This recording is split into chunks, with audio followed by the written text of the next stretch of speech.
We will make this presentation available. We can put it on the website, and you can also request it, and we will make it available to you.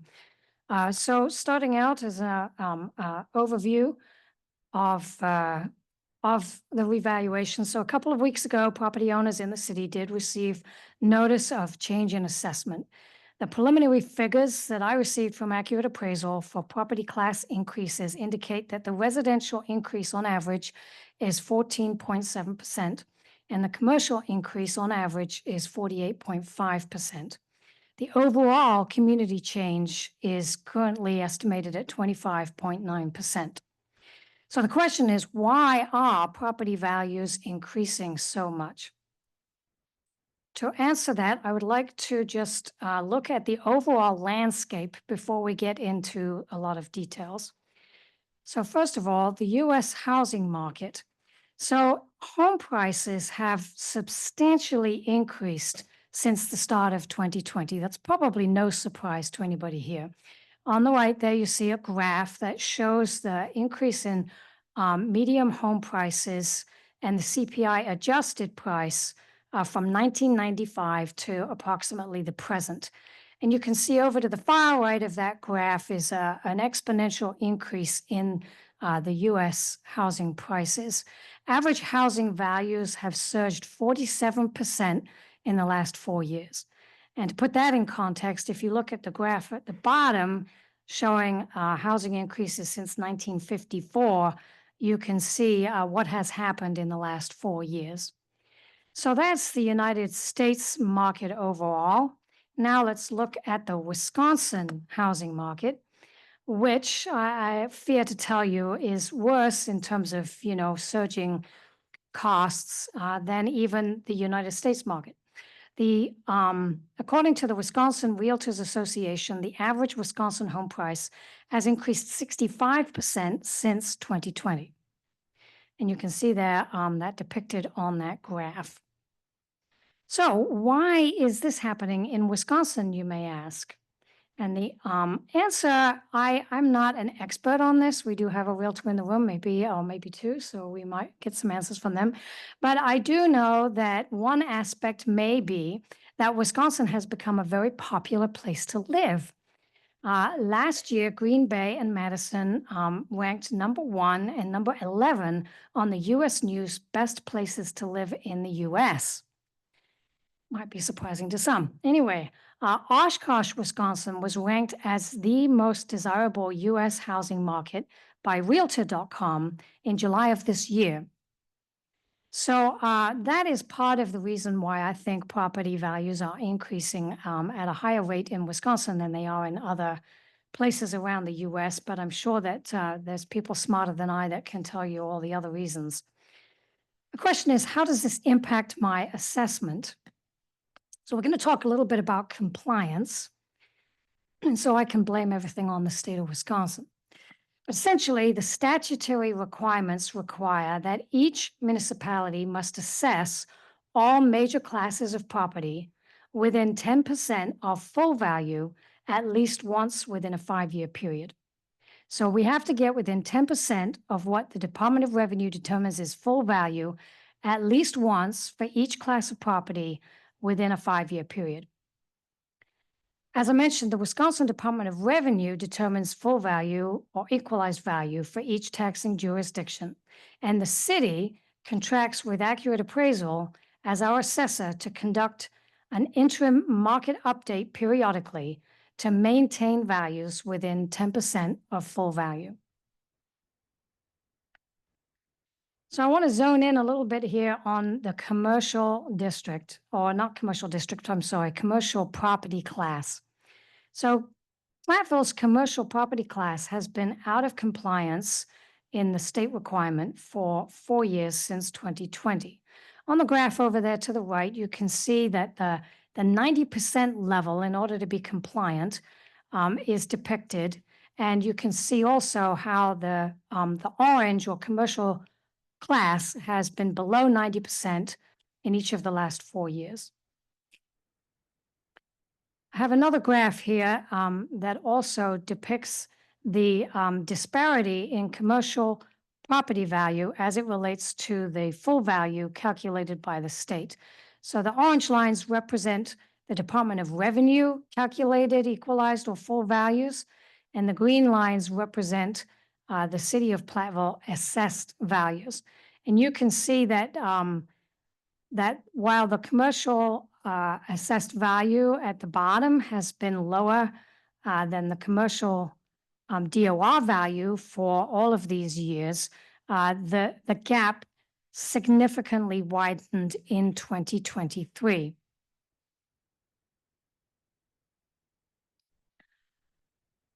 Some of you may remember that we had an interim market update revaluation back in 2022.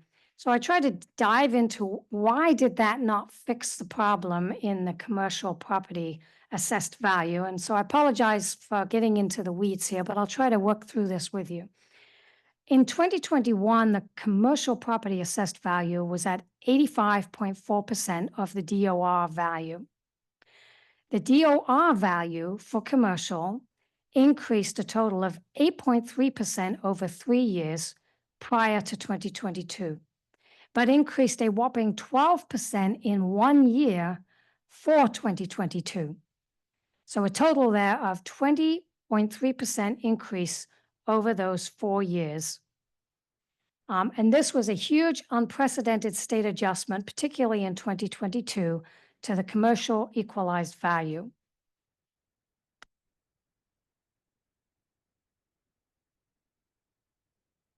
During the 2022 update, the assessor increase to commercial property class was an average of 14%. Again, comparing that to the DOR's 20.3% over the 4 years. I'll mention this again, but appraisers in the state of Wisconsin cannot change the value of all properties in a city unless it's a revaluation year. They can only change property values on properties that have a physical change.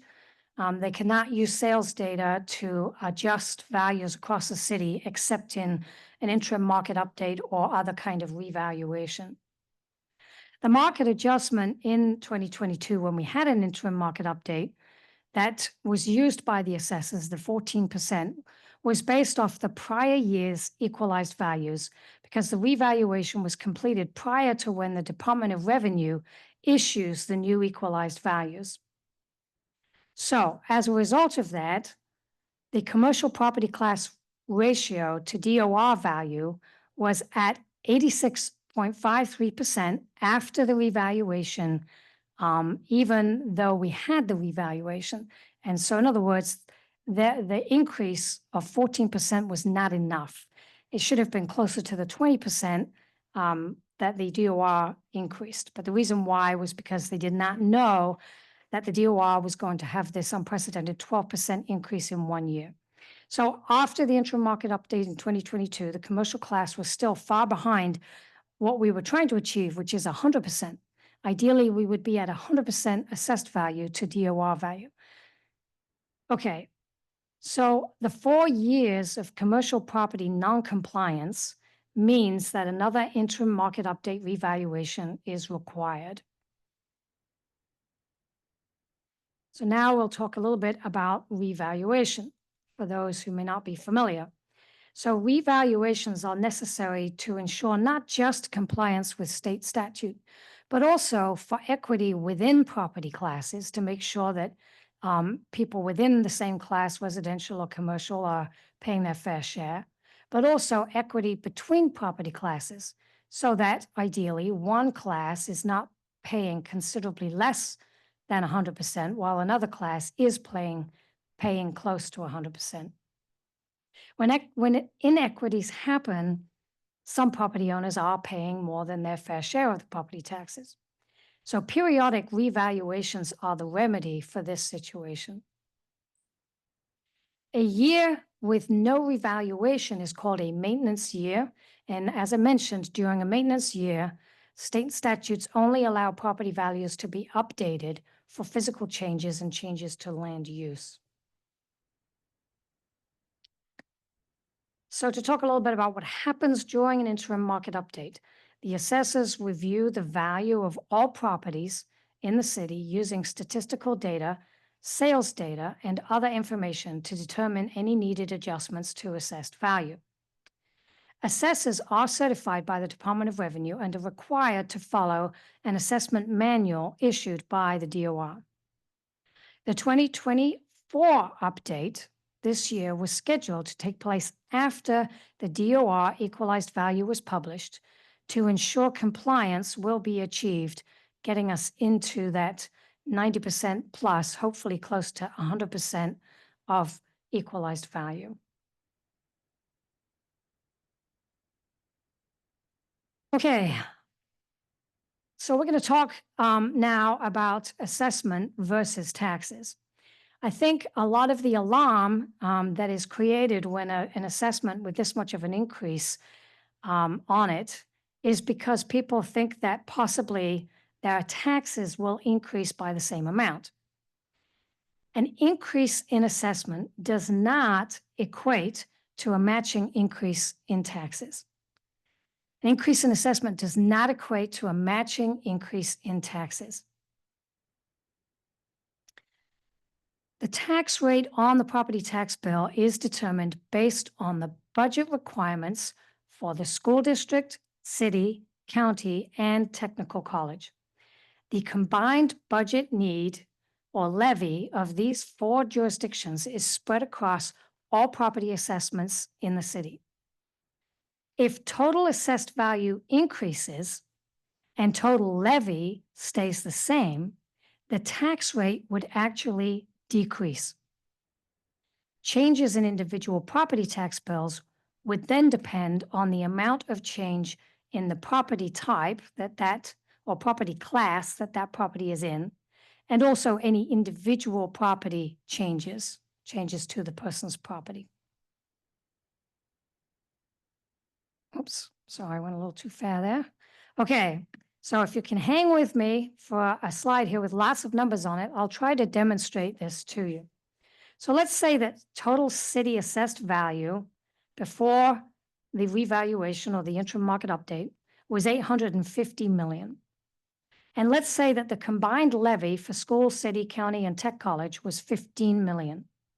That would generate a tax rate of $17.65 per $1,000 of assessed value. That's taking your $15 million of levy and dividing it by the $850 million of assessed value. That would generate taxes on a $250,000 home of $4,412.50. Now, let's say that the city assessed value after the interim market update increased 25%. That would be up to a $1.063 billion assessed value for the whole city.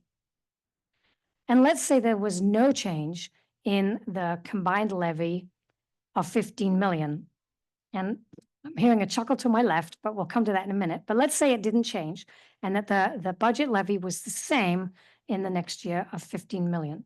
Then the $15 million divided by the $1.063 billion would generate a tax rate of 14.11 or $14.11 per $1,000 of assessed value.